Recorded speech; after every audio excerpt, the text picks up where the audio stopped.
Boa tarde. Então, eu vou apresentar aqui o trabalho que eu estou desenvolvido junto com o professor José Boldrini nos últimos 7, 8 anos. A gente tem trabalhado em cooperação. Então, a gente tem atuado em áreas como análise de grandes deformações, contato e modelos materiais, e mais principalmente com o que se chama de modelos de campo de fase para fratura e fadiga, usando o que se chama os métodos de treinamento de alta ordem. Esses modelos eles requerem o uso de computação de alta performance e métodos de... Mais recentemente, a gente tem trabalhado com esses métodos de alta ordem para solução de problemas de valor inicial e também redes neurais, né? Então, o que é a modelagem de campos de fase? Ela é uma modelagem no qual ela é aplicada em várias áreas onde você tem que buscar alguma descontinuidade. Por exemplo, na solidificação, né, você tem um front de solidificação, líquido ou sólido, então você tem que buscar essas interfaces. E buscar as interfaces nem sempre é muito fácil numericamente, em termos de modelo. Então, o que se faz é, de alguma forma, inserir um campo escalar, e onde esse campo escalar ele assume, por exemplo, o valor de zero, você é íntegro, como no caso aqui ilustrado em vermelho, e onde está em azul é onde você tem, no caso, a fratura. Então, a vantagem dessas técnicas é que você pode usar técnicas de solução convencionais, métodos numéricos convencionais, no nosso caso, elementos finitos, e para buscar essas frentes de descontinuidades. Tá? Esses modelos que a gente trabalha são modelos dinâmicos, né, para fratura, fadiga, né, e a gente aplicou em metais, polímeros e fazendo alguma coisa agora em compósitos, né.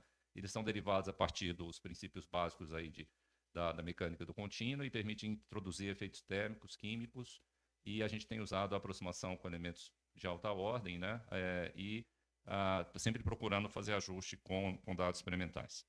Então, por exemplo, aqui tem um exemplo de uma fratura dútil, né, em pequenas deformações, num corpo de prova, e aqui você vê os perfis de propagação de fratura em vermelho, ali indicando a região fraturada para diferentes tempos, né, de simulação.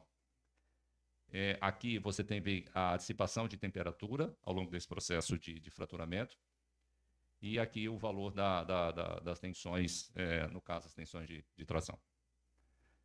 Há um modelo semelhante, um exemplo semelhante, só que no caso de grandes deformações, um corpo de prova, as malhas utilizadas. E aqui você vê para diferentes instantes de tempo, tem um instante final, a propagação das fraturas e a comparação com os resultados experimentais, com um bom ajuste qualitativo das soluções. E aqui também é o efeito da dissipação de temperatura ao longo do processo de fraturamento. Uma outra aplicação que a gente fez desses modelos é justamente o ajuste da curva de pares em uma liga de fadiga. Então, essa curva de pares, a região central dela, ela tem é importante porque ela tem um comportamento que é linear. Então, os resultados experimentais aí para diferentes valores de tensões aplicadas revelam um coeficiente angular de 3,16, enquanto os nossos resultados calculados resultaram em 3,21. Aqui também é uma aplicação, um corpo de prova agora para um polímero, HDPE, né? Aqui diferentes evolução do dano, né, ao longo do processo, ao longo da simulação do ensaio.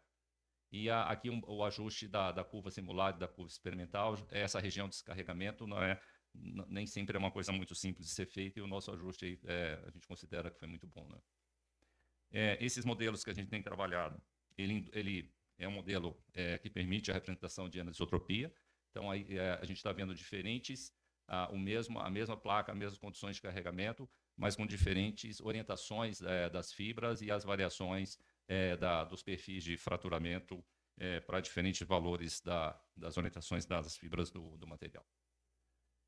Aqui é um exemplo onde, na parte inferior, a gente tem concreto, e do lado esquerdo a gente tem ferro fundido, e do lado esquerdo, e arenito do lado direito, e as mesmas condições de contorno, mesmos carregamentos, e desse lado esquerdo, como no caso, o ferro fundido, ele é mais rígido e menos frágil do que o arenito, o processo de falha aqui na interface, ele sai de um processo que é puramente extrativo, um processo de desalhamento, e do lado direito é um processo que continua puramente por tração. E esse é um efeito que o nosso modelo ele captura automaticamente. Os modelos da literatura sempre tratam esses casos com certos recursos individualizados, e a gente tem um modelo geral que captura as diversas mecanismos de falha. Aqui é uma aplicação mais recente, em vigas de concreto armado. Vocês veem o perfil de fraturamento, tá? Para 3 vigas diferentes, com diferentes razões de armadura. E aqui a comparação com os resultados experimentais. Observa que os resultados experimentais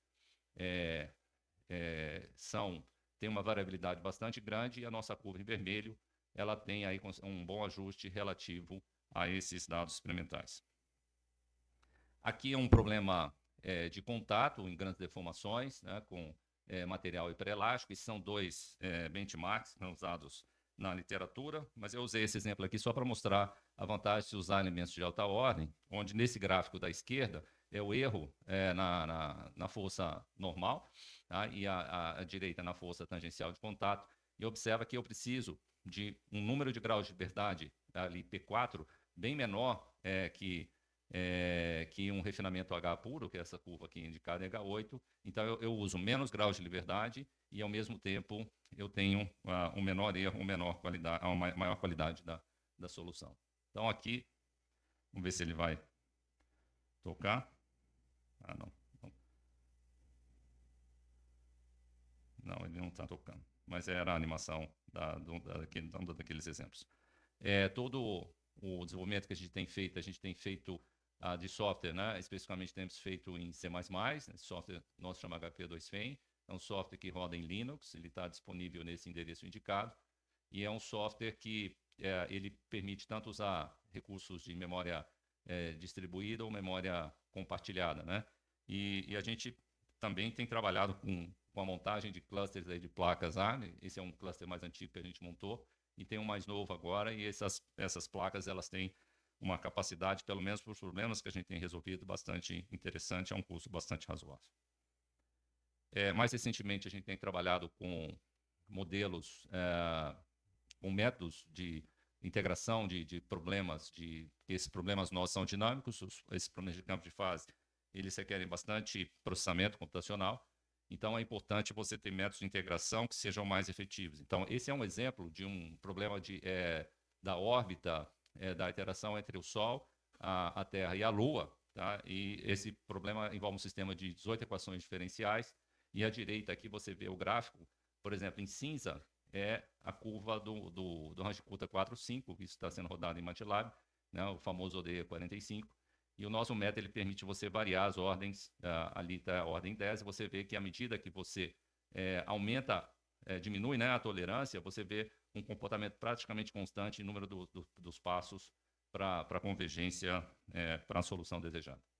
E isso a gente está integrando esses métodos agora com alguns métodos que a gente está usando com redes neurais para a solução daqueles problemas de danificação que eu mostrei para vocês. Então, os comentários finais, né, esses modelos de campos de fase eles são bastante robustos, né, para simular fenômenos de física de forma geral. São de relativamente simples implementação computacional, permite aplicação em situações reais de indústria, né? E esses modelos são confiáveis, eficientes e facilmente adaptados para os outros tipos de problema. Algumas referências que a gente usou,